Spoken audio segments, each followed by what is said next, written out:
A kí yín káàbọ̀ sí ọ̀rọ̀ àti àdúrà Máṣọ̀kúnmọ́ tí ẹ̀ ń gbọ́ láti orí òkè Máṣọ̀kúnmọ́ Ògìjò.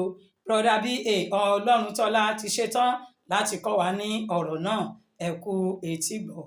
Welcome to Máṣọ̀kúnmọ́ Word and Prayer Message, reaching you from Máṣọ̀kúnmọ́ Prayer Mountain, Ògìjò. Brother B.A. Ọlọ́runtọ́lá is ready to teach us the word. Happy listening. Táàyè bá wà ẹ ṣe àmì ikú tó kó Sárífátì ìfẹnu pé òde nú ẹ àìní ló fà á, yes or no. Ìwé Ọba Kìíní chapter 17 verse 12. Mo kéde ẹ kí òòrùn ọjọ́ òní tó wọ̀, Ọlọ́run máa lo ẹnìkan fún ìwọ náà kí àìní ẹ lè dọ̀pọ̀ lórúkọ Jésù. Amen. Mò ń kà láti ní ìwé Òwe orí 22 ẹsẹ̀ 29 rẹ̀.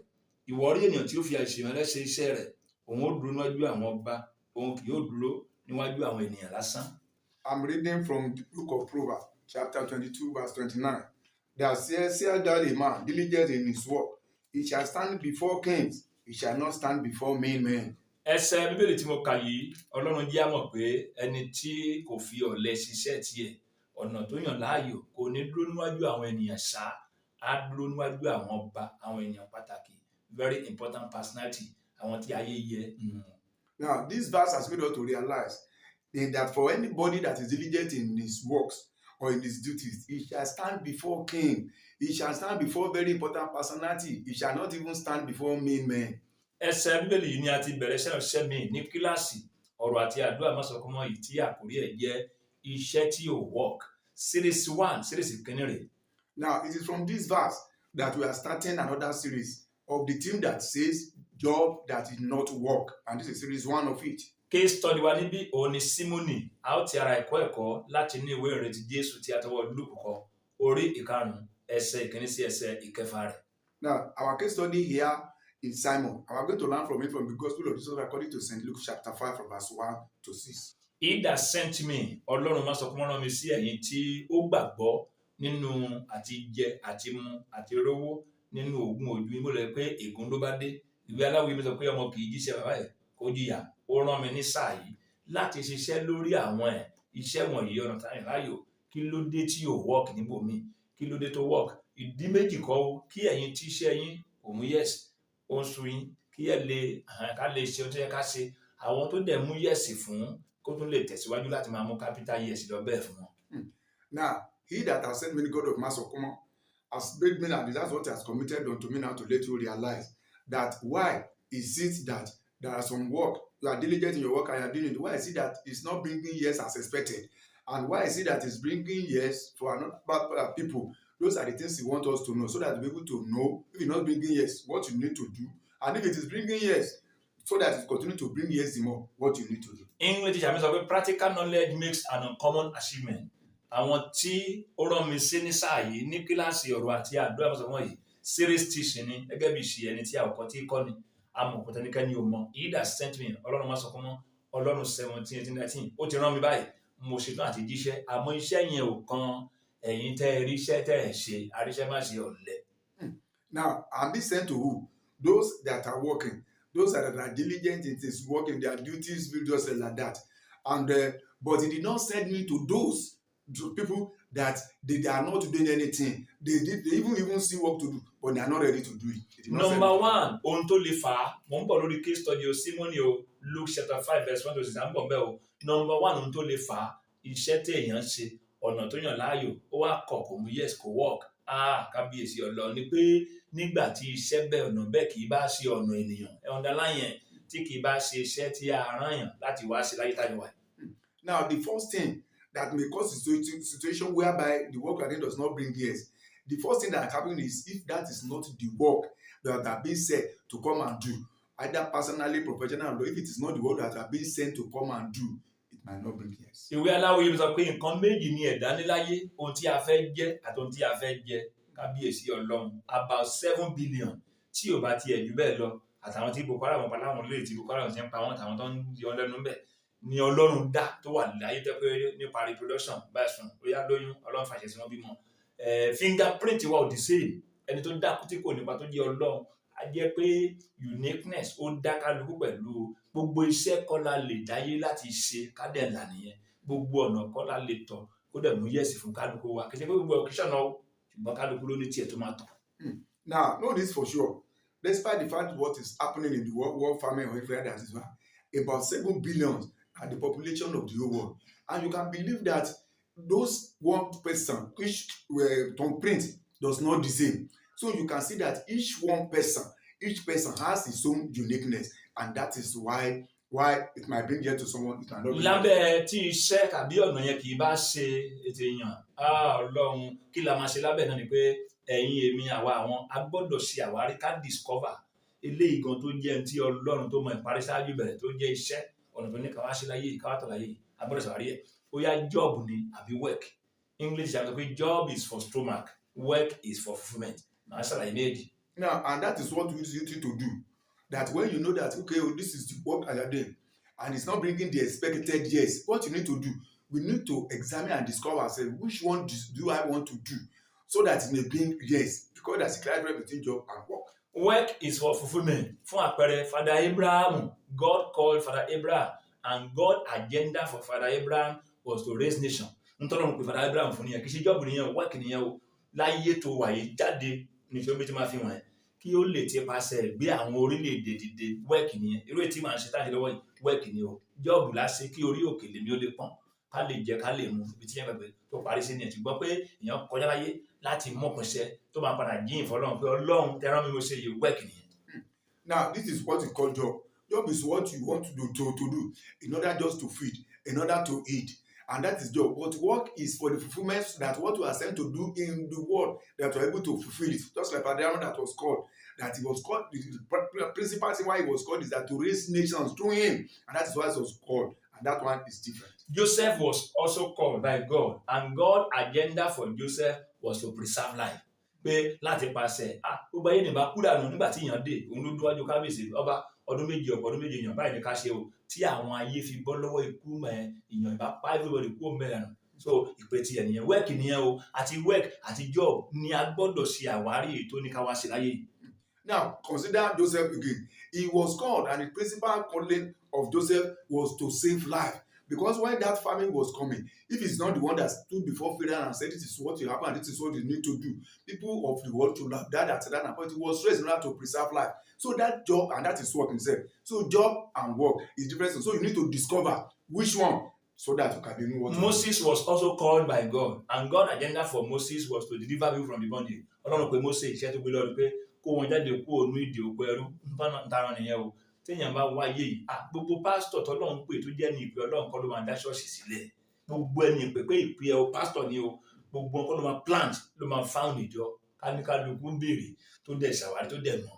Now, on this for sure, that is why Moses was called. Moses was also called in order to deliver even the Israelites from slavery. And that is the sole principal job that was being committed to do as at that time. No, this for you, it's not every pastor that was called of God that will be able to have a job, that you have to have a ministry. It's not every minister. So we need to discover yourself where you belong. Apostle Paul was called to be the apostle to the Gentiles. Paul apostoli ìpè ẹ̀ wẹ́ẹ̀kì tọ́lọ́ ń gbé lọ́dún pé kó di apostoli fáwọn kèfèrí. Ìwọ náà kèfèrí tẹ́lẹ̀, ó lè ya ọ̀rọ̀jọ́ wọn, òfàyè òfojú àwọn kìrìsìtẹ́nì gidi tẹ́lẹ̀, máa mú wọn wá, ó dẹ̀ ríṣẹ́ yẹn ṣe.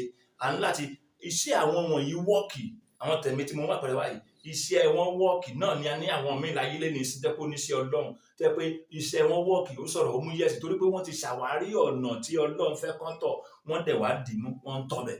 Ẹ wá fojú yẹn náà gbé lọ sí ti ara, iṣẹ́ tó ń ṣe, ọjà tó ń tà, owó tó ń tà, ṣé ní tí Ọlọ́run ní kò wá ṣe ni àbí ó wù mí ṣe, ẹnìkan ṣe lánàá ẹnìkan ṣe lẹ́gbẹ̀ẹ́ yẹn, ó mèkẹ́ èmi náà ti ra mi sí. Now, know this for sure. Apostle Paul was called as an apostle even to the Gentiles, so that he can preach and minister to them and bring them to Christ. He was a Gentile before, and he's so stubborn, waging war against Christians. God now said, come. So he continued to preach to the Gentiles so that he can bring them to Jesus, and that is what he was committed to do. And he successfully did it. Now, you and I, what is work that is being committed to do? There are some people, because my neighbor is selling this thing, this is what I wanted to do. No, because my neighbor is engaged in this one, this is what I will also do. Is that how you are doing it? Or you discover yourself? There are some people, apart from people minister assignment that of it too, they have achieved it in this life, but because they have discovered themselves. English àbíkọ́ pé you cannot live better if you don't know better. O lè gbégbé ayé tó gbádùn jùlọ sí nígbà téèyàn bá tó mọ̀ sí, téèyàn bá mọ̀ sí àtún fún yàn láǹfààní ó ní tí ara mi ní sàyè. Ó jẹ́ mẹ́sì ètè nìkan ti wò pé ọ̀rọ̀ nípa iṣẹ́ ọgbà tí àti nípàdé oníṣòwò ní mo ṣe tí mo ṣe every Thursday 7 to 9. táà sí ní ìpàdé oníṣòwò tó ń ṣe ní ọjọ́ ìṣìwámi ní ọjọ́ ọbọ̀ tọ́ọ̀sì náà bákan náà láago 7 sí 8 kọjá kábíyèsí ọ̀dọ̀. Àmọ́ gbogbo ẹni tí wà ní kíláàsì náà lá ní iṣẹ́ bí ó bá jẹ́ job á jẹ́ wọ́ọ̀kì o. Téèyàn bá ti ṣe ìlú gbé èèyàn ṣe àdúgbò gbé nìyẹn o, èèyàn dẹ̀ sí ìyàwó ṣọkọ fẹ́. Téèyàn bá wá jẹ́ pé ó gbé ìgbésẹ̀ tó jẹ́ gbogbo tí yóò ṣiṣẹ́ ṣe tó jẹ́ pé ọ̀nà tiẹ̀ ọ̀la tó ṣúọ̀ ọ̀la tó dájú tó jẹ́ capitalist ni ó ti wà f'Olúwa. Yes or no, capitalist ni. Now, and that is why when God want to ask us some things, because when God gave me the answer at time, I was still thinking, job, what can this, what has this got to do?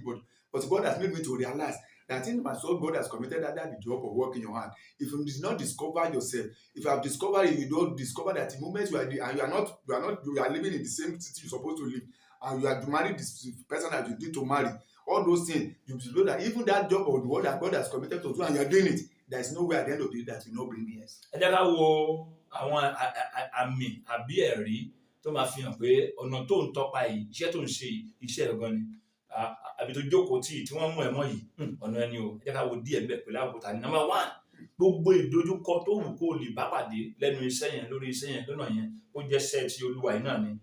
Iṣẹ́ Olúwa pọ̀ gan, ẹni ìpè Ọlọ́run pọ̀ gan, ọ́fíìsì mínísítírì pọ̀ gan, tíṣàlẹ̀ àwọn kan mínísítírì náà, àwọn kan chọ́ọ̀chì ni, àwọn kánsẹ́lọ̀ ní àkànrà àwọn yẹn mọ́ sí ni bí kánsẹ́lọ̀ wà, everybody tó bá náà bá ti pèlè ní sí ṣọ́ọ̀ṣì ni tó bá ti ní pé báyìí ọ̀nà ìdájọ́ sílẹ̀ nìyẹn ló lẹ́kọ̀ọ́ pọ̀ ìpọ̀ yìí ṣé nítorí Jésù ni rárá o. So kí làwọn àmì? Number 1, gbogbo ìdojúkọ gbogbo ìṣòro gbogbo ogun tí ó lè wù kó o bá pàdé lójú ọ̀nà iṣẹ́ yẹn lọ́nà tó yàn láyọ̀ yẹn ó bá borí wọn. Òun ni case study wa yìí, Símónì lórí omi lórí mọ́jú kò sí àkàn tó rí mú bẹ̀ ó padà borí àbí òrí mú ni nígbà tí ẹni tí ó ní ayé àtọ̀run wọnú ọkọ̀ pé márùjọ́ ti ẹ ò ti síbú àti fi ọkọ̀ ẹ ṣe priority àti fi sọ̀rọ̀ lọ́hùn ò dẹ̀ bínú ò fara mọ́ ò fara dà èmi rí ẹkùn kó tó di pò sọ̀rọ̀ ti síbú ẹ̀sà gbogbo òru ó ga àwọn èèyàn ńlá kàwá wí gbogbo òru mo fi ṣiṣẹ́ ṣùgbọ́n torí ọ̀rọ̀ rẹ̀ orí ẹ̀ yọ ó ti síbú ó kó àkópọ̀ bẹ́ẹ̀ náà ni ó máa borí gbogbo ìdojúkọ yòówù àmì nìyẹn pé tánà ẹni. Now what are the signs to know that okay of a truth this is what I'm being sent to do and this is what I'm committed to do and you need to number one is that no amount of temptation, no amount of tribulation, no amount of challenges that you may encounter in that place or that work that you are going to overcome it. And that is what happened concerning this our case study. Simon, he has labored even throughout the night, nothing happened. And as at that time when after Jesus was making use of the sheep and everything, Jesus now said, just put it on the people there.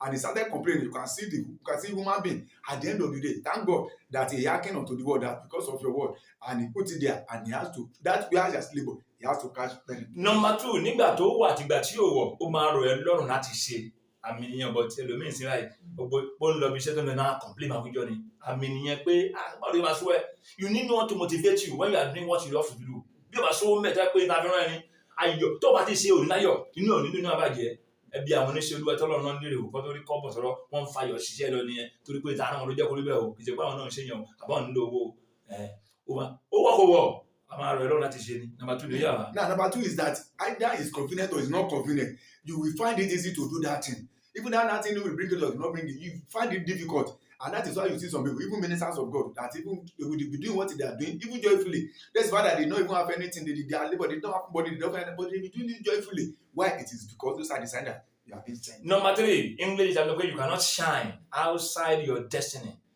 O máa tàn nínú iṣẹ́ bẹ́ẹ̀ lọ́nà bẹ́ẹ̀. O máa tàn máa shine àwọn ọmọ ẹnìkan ní ánímọ́tò mẹ́wàá níyàn á lé 30 á lé millions ìyẹn kọ́ o. Kéèyàn shine kó tàn ó lè fẹsẹ̀ nìkọjá ní òun náà ó máa tàn ọ̀yá mọ̀ pé yes àrùn ilé ẹni kò ní jẹ́ pé èmi tẹ̀ ń dúró wò ní pásọ̀ ẹni ìpè Ọlọ́run tí pé ó ṣe ìrọ̀ ẹni tó tàn ní fílẹ̀ wọn ó máa tàn ọ̀yá mọ̀ pé yes ẹni kan wà ń bẹ yẹn ẹni kan wà ń bí ẹni tó ń tẹ̀jà mẹ́sẹ̀ ń tàfihàn nìyẹn. Now the third thing that will happen that person will shine to the extent that it's not even need to true, not by having 10 cars, not by having houses. No, even if the person is trekking, is going and that people will know that of it. Oh, that's somebody going, they will know that of it too. He's been sent to do that thing. And if it's somebody that even said, they will know, oh, that is person selling so thing. Number 4, acceptability máa wà. Iṣẹ́ bẹ́ẹ̀ máa jẹ́ ìtẹ́wọ́gbà lọ́dọ̀ àwọn ènìyàn. Ìwọ kọ́ ló máa fi pa fún wọn ọ̀rọ̀ àti àdúrà máa sọ fún wọn. Ní July ọdún yẹn máa pé 28 years. A dúpẹ́ lọ́wọ́ wáyé débi tá ń lọ o.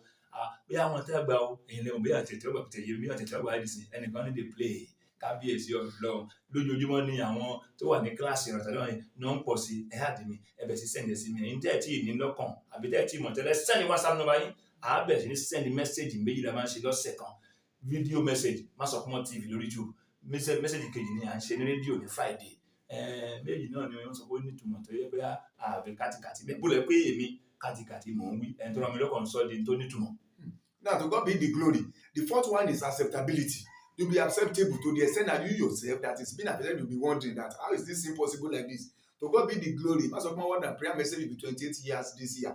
And to God be glory, we have not got to where the Lord is taking us to.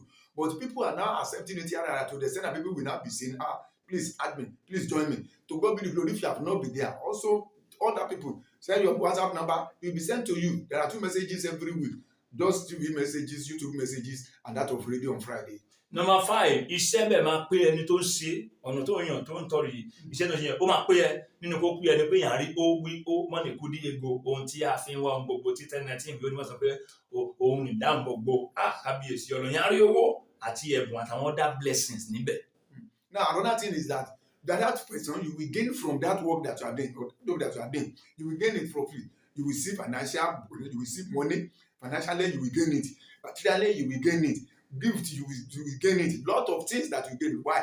Because you are being sent to do. Yẹ́n fi kẹfà lẹ́kìn kó bẹ̀ka lọ́sọ̀kásùn wájú o nígbà tó bá wá ń tàn nídìí iṣẹ́ yẹn ọ̀nà tó yàn láàyò àṣírí ẹ̀rí o ní tán kò ní yíwọ̀ gan fúnra ẹ̀ pé láti yọ ọdún yìí la fi ń wo àwọn bàbá ní olúwa kan lórílẹ̀ jẹ́ pé almost 60 years wọ́n ti ń wàásù láàrin ọ̀sẹ̀ kan wàásù bíi ẹ̀márùn mẹ́fà wọ́n dẹ̀ repeat message wọ́n dẹ̀ tán wọ́n dẹ̀ gbẹ́ àṣírí wo olúwa díẹ̀ ọ̀nà tí kì bá ti ṣe ọ̀nà tí a rán yàn tọ́lọ́ ní kẹ́yìn wá tọ̀ kábíyèsí ọlọ́run yóò ní rí ṣe kò ní mú yẹ̀sì kò ní wẹ́kẹ́ àwọn àdìpé iṣẹ́ tí yóò wọ́ kí ló bí mẹ́sẹ̀gì náà màá sọ kò ní jẹ́ lẹ́nu màá sọ náà series tó ń bọ̀ níjọ́ tí mò ń kọjá ohun tí mo rí tí ẹni tó ní mi sọ pé ìjọba ìrọ̀ máa kọ̀wé mo lè kọ́lẹ̀ ó ti pẹ́ o tó ti wà lọ́wọ́ mi tí mo ti sketch down kó tó di kó sọ pé iṣẹ́ ti kàn ní báyìí àsìkò tí iṣẹ́ kan yìí ó lè jẹ́ torí ìwọ àtẹ̀mẹ́ni. Now I know this for sure and that is the first thing that you need to do and take note that if something is going like this then you should know that of a truth this thing you will not know how it will even be coming. And as you are shining, you will continue to shine the way you continue to see what to say. To the extent that I've seen some ministers of God today, to God be the glory for their life. They have been preaching for over 50, 60 years and they have not been repeating messages. You see some of them preaching about 5 times in a week. And you see them, they'll be preaching new things every day, new things, and people are accepting it. They will continue to shine the more. Ẹja kì í gbé orí ilẹ̀ kó yè. Comfort zone ẹja inú omi ni yes or no. Kálukú wa tó wà ní kíláàsì àtàwọn tí ò sí ń bí. La ní tó jẹ́ pé tí Ọlọ́run bá fi àṣírí wọn àìbèrè ní àmọ́ ó máa sọ fún ẹ pé báyìí ni àmú yẹ̀sì ni kábíyèsí Ọlọ́run divine call ló mímí kúrò Nigerian army job work kábíyèsí Ọlọ́run ó jẹ́ kí n wá ṣe tí mo ń ṣe yìí bóyá wájú ọ̀nà mi o bóyá kò iṣẹ́ ọ̀nà mi o ẹ̀yin náà ẹ sọ̀rọ̀ nípa ẹ̀ kábíyèsí Ọlọ́run. To God be the glory and that is why you need to examine and ask and that is why we do not even know that God we did not ask if we are it is divine call that took me out of the Nigerian army. And to God be the glory that made to me do what I'm doing today. And people that know, you and I can know and testify to you that of the truth. This is my work that I've committed. Personally, mi bí Ọlọ́run tó láì tọ́nà mi mo lè fi yan gan o. Kódà ká ló ń jẹ́ pé ohun tó ṣe é fi lé ọmọ lọ́wọ́ ni iṣẹ́ ọlọ́sẹ̀ kìí ṣe tí wọ́n fi lé ọ̀nà lọ́wọ́. Ó kàn ti ń dìdàkudà ló jẹ́ pé kálukú àwọn bàbá lóluwà sí wọ́n ti ń fọmọ sí kó tó kú òun bẹ́ẹ̀. Yín lẹ́ fà á nígbà tí ẹ bá jẹjú wọn jẹ́nu láńgbèjì jẹjú yẹn. Ilé ìgbàgbọ́ ìfìyà jẹ wọn gbogbo ẹni tó dúró yè ó gbàgbé ẹni tó nìran tó jẹ tégé ìyà kó tó di kó ń bẹ́ẹ̀ làwọn náà pẹ̀ ẹ́ tẹ́bá lẹ́yìn òní mọ̀ fún àwọn náà nígbà láàbọ̀ wọn kò ń ṣètò ìkan tó di fọ́n kó ń bẹ́ẹ̀ wọ́n á lé ẹni tó jẹ́ làbàṣẹ́pọ̀ kú kọ́mọ wọn lè wọlé Ọlọ́run kò ṣe bí nìkan ṣẹlẹ̀ ó ń ṣẹlẹ̀ nínú òyìnbó mo lè fi iṣẹ́ yìí yan gan kódà gan tó máa ń ṣe mo lè fi lẹ́mọ lọ́wọ́ kó lè pé no àwọn náà gbà torí pé kejì tọ́lọ́ máa pọ̀ mọ́ pọ̀ mọ́ àtọ̀ nìyẹn o kábíyèsí Ọlọ́run ṣé iṣẹ́ tẹ̀yìn ṣe ṣẹ́yìn lè fi yan gan àti pẹ̀lú society wa àti bí ìlú ṣe rí àwọn iṣẹ́ kan wà tí ò ṣe é fi yan gan tí ò dáa láti sọ pé tí yàn ṣe àwọn gan ni wọ́n ń promote báyìí àwọn tó kàwé tó lọ school gan míì frustration dé bá wọn nígbà tí wọ́n jẹ́ kán ríṣẹ́ ṣe tí wọ́n ṣètò fún wọn. Now to God be the glory to the extent that at the end of the day I am very proud of the work I'm doing and if it is possible now that even if it's something that I can even put my children there that okay thought will be there but God has to call them and that is why I cannot commit them just like there are some people today minister today now because of what is happening you will see that before they go they will just commit to the church okay even to their children or to their sons that is what you are going to do and you can't see it why it is because those people that have labored for them that you can lobby for them they overlook them because of what you are doing and you send them from the mission they will pursue them there and there and that is why they now decided that okay what do you need to do let me hand over to my child I'm being sent to you so that you know what you have. English àmì tó pé bó bá rú ọmọ lójú afún àgbàkà English àmì tó pé God speak to people who cares him aláwìyé ní bó bá rú ọmọ lójú afún àgbàkà kí ló wá lè ṣe láti discover ṣọ́nà mẹ́rẹ̀ kí ló ní kí n ṣe number 1 rẹ̀ o discover yourself Now, what do you need to know so that you'll be able to discover yourself? One is to know is that after to ask, and so that you're able to discover yourself. Self discovery number one lábẹ́ discover yourself yẹn o gift ẹ̀bùn tó ní ohun tó rẹ̀ lọ́la ṣe ń gbà mí ó máa jẹ́ ìrànlọ́wọ́ láti lè olùkọ́ni ní Ọlọ́run pé ọkùnrin yìí nínú iṣẹ́ ìránṣẹ́ kó wá iṣẹ́ ìránṣẹ́ ó sọ̀rọ̀ méjì ó mú mi kọ́ọ̀pù méjì ó sọ̀rọ̀ mẹ́rin ó mú mi kọ́ọ̀pù mẹ́ta mo drum mi kan tó di pé a parí sẹ́mínà 3 hours wọ́n á sọ lórúkọ gbẹ̀yìn náà ni ẹni tó lórí ọ̀fẹ́ àti ìrọ̀sọ̀rọ̀ tí yóò nira tó wá ní ó dẹrùn ìjókòó tiẹ̀ ẹ̀bùn tó ní máa ṣe ìrànlọ́wọ́ láti júwe láti darí ẹ sí ọ̀nà iṣẹ́ tọ́lọ́run fẹ́ kó yàn láàyò. Now, self-discovery is very, very important, even concerning the gift that God has even embedded in your life. To be able to know and discover yourself that, okay, this is what I'm good at, this is the gift God has given me. Then be able to discover yourself. Just like somebody now who was being told that he's a teacher, and he was teaching. Within 10 minutes, he has broken two cups of water. After another 15 minutes, he has dropped another water. To the end of the, at the end of the day, he will be given another name. But in as much as you discover the gift God has embedded in you, then that is self-discovery. Ohun tí o nífẹ̀ẹ́ sí jùlọ tó ní passion fún bó bá ṣe ara ẹ̀ oníbalẹ̀ kíyèsí ó máa jẹ́ ìrànlọ́wọ́ láti mọ̀ pé ibi tọ́lọ́ ń fẹ́ wọn bá lẹ̀ kó ṣe lè o. Another thing is what you have passion for. That thing you know that if you have not even done that thing, that you will not be able to sit down, see your body. Make sure you master all those things and make sure you take note of it. That will be your help to know the work. Ohun tí o mọ̀ ṣe jùlọ ìwọ ló máa jókòó self discovery mo ní sọ nípa ẹ̀ o tó mọ̀ ṣe jùlọ tó yẹ pé ọ̀gá mọ̀ pé ó jẹun o ó wọ̀ kó wọ̀ o máa jẹ́ lójúlówó sí ìrántí bẹ̀rẹ̀ nìyẹn ìrànlọ́wọ́ máa jẹ́ fún ẹ láti mọ ohun tó yẹ kó wá sí láyé ọgán. Now that thing that is so easy for you to do, either you are fitting or you are not fitting, even if it is from sleep they wake you up, that so happen. If it's that thing, you have part for it, and it's very easy for you to do.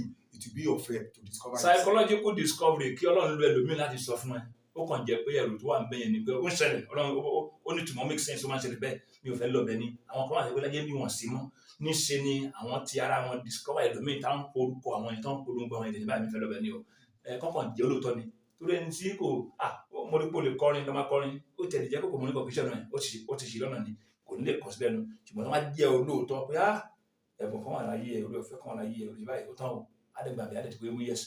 Now psychologically God can use another person for you. The only thing that need to be done is that so that person should be faithful to it, so that not for something that will disrupt or confuse another person. Somebody may say, oh, I can see you are a good singer, you could go and be singing, maybe it's a lie, but if it's something that is faithfully done and that thing is true and you follow it diligently, you know that you will achieve it. Wọ́n ti gbé orin dé àmọ́ ìkẹta rèé ó ní spiritual discovery kọ́lọ́run lu àwọn ẹni Ọlọ́run àwọn ikọ̀ ìrìjú Ọlọ́run àwọn kan náà sọ̀rọ̀ Ọlọ́run ló máa balẹ̀ wọn lágbàánú wọn sọ fún lọ ṣe báyìí Ádẹ́mù yẹ sáré bàbẹ̀ ní ọ̀nà téèyàn yàn láàyò iṣẹ́ either job or work mo jíṣẹ́ tí a fẹ́ràn mi o a máa gbọ́ ìkéde kábàá gbé akọrin àgbàdua. Now another thing is that for the spiritual even discovery from the minister of God that anointed men of God that are able to tell you that come, this is what you need to do, this is what you have to act on to be doing, and the moment you do it and you follow it so that it just bring yes even to that thing you are going to do. ẹ jẹ́ gbọ́ ìkéde mẹ́rin ká tó di pé àwọn ẹ̀tàdúrà. ẹ tẹ́tí sí kéde pàtàkì yìí Christ Matthias Bible College and Seminary pé gbogbo ẹ̀yin ní ìpè Ọlọ́run tó fẹ́ yege nínú iṣẹ́ tí Ọlọ́run pè yín sí lójú Ọlọ́run àti lọ́dọ̀ ènìyàn àti ẹ̀yin tó fẹ́ ní ìmọ̀ ọ̀rọ̀ Ọlọ́run sí i fún ìgbé ayé tó wu Ọlọ́run fún ara yín àti fún ẹbí yín láti máa bọ̀ wá gba fọ́ọ̀mù ìgbaniwọlé fún sáà ìgbẹ̀kọ́ tuntun full time class wà part time class wà distance learning wà àti Nicodemus class èdè òyìnbó àti èdè Yorùbá la fi kọ́ni 2,000 naira lówó fọ́ọ̀mù ìgbaniwọlé Christ Matthias Bible College and Seminary main campus wà ní number 10B Masokumo Street Mainland Estate phase 2 Ògìjò ìpínlẹ̀ Ògùn a ní study center káàkiri fún àlàyé lẹ́kùnrẹ́rẹ́ ẹ pè registrar báyìí Pastor Akínsọ́lá 08028252102 tàbí rector sí 08032746913 08032746913 July 7th 1997 láti bẹ̀rẹ̀ build the workers build the church. mo tọ́ wá ò bá mi ṣe tèmi bàbá mo tọ́ wá tọ́ wa ò bá mi ṣe tèmi bá. Káàyè báwọn ẹja pariwo orúkọ Jésù yàrá fún àwọn tí ò tí ì mọ̀nà wọn nìyẹn. Olúwa fi ọ̀nà mi hàn mí láyé. Show me my way. N tó lè ṣe tó máa fi mọ̀ náà ní àdúrà yẹn o. Àwọn tó ti mọ̀nà tiwọn tí wọ́n ń tọ̀. Olúwa ọ̀nà tí mò ń tọ̀ ni mo wà yìí tó fi hàn mí. Ọ̀nà tó yàn mí tó rán mi. Olúwa fi rọ̀ mí lọ́wọ́. Olúwa fẹ̀rí tì. Olúwa fi rọ̀ mí lọ́wọ́. Iṣẹ́ tó rán mi ni mo ṣe. Ohun tó gbélé mi lọ́wọ́ ni mo ṣe. Ọ̀nà tó yàn mí sí mi mo tọ̀. Olúwa jẹ́ rọrùn fún mi sí. Fi ẹ̀rí tì í fún àwọn ènìyàn ayé kán lè mọ̀ pé wọ́n ló rán mi. Kán lè mọ̀ pé wọ́n ló yàn mí. Àìmọ̀ṣe ìdààmú àti làálàá. Àìmọ̀ṣe ìdààmú àti làálàá nínú iṣẹ́ tèmi tí mo ń fẹ́. Bàìfáyà bá ìtọ́jà. Ẹ bá iná jáde. Ẹ bá iná jáde. Bá iná jáde. Lọ́nà tí mo lè jáde. Olú iṣẹ́ mi wàhálà jáde. Wàhálà jáde. Orúkọ Jésù lórúkọ. Ó yẹ jáde.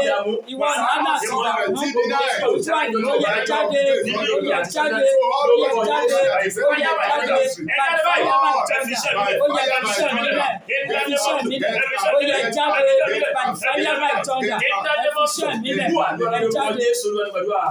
Ọ̀nà tó yàn mí sí ni mo wà yìí. Ọ̀nà tó yàn mí sí ni mo wà yìí. Ó yá kó mi iṣẹ́ ìránṣẹ́ mi. Kó mi rí ọ̀nà náà. Ó ti ná. Ó wọ mi tó wọ̀. Olúwa kó mi rí ìbò mi.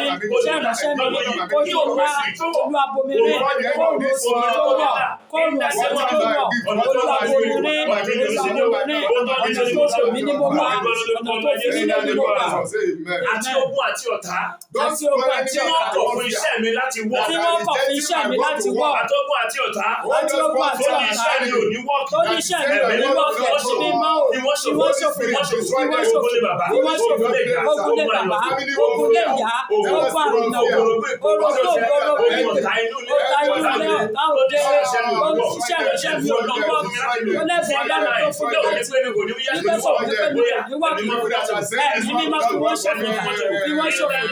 Lórúkọ Jésù. Olúwa láti òní lọ.